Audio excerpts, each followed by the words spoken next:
السلام علیکم ورحمۃ اللہ وبرکاتہ۔ سبق نمبر 24 مدات۔ مد کے معنی ہے لمبا کرنا اور کھینچنا۔ مد کی جمع مدات۔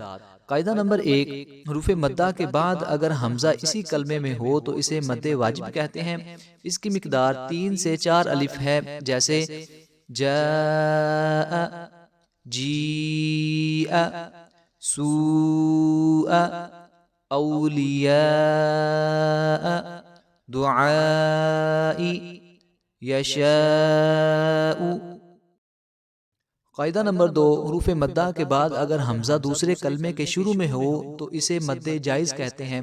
اس کی مقدار 3 سے 4 الف ہے، جیسے ما اصاب بنی آدم، ما آمر، قالوا آمنا، کما ارسل الى اجل۔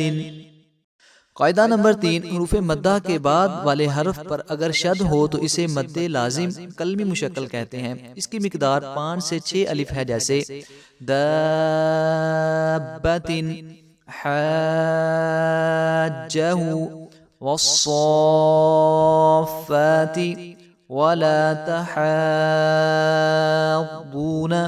ولا الضالین، اتحاجونی۔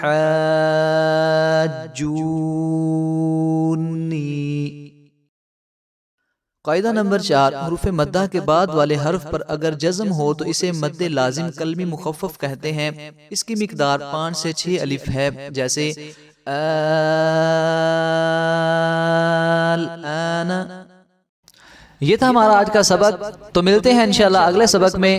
السلام علیکم ورحمۃ اللہ وبرکاتہ۔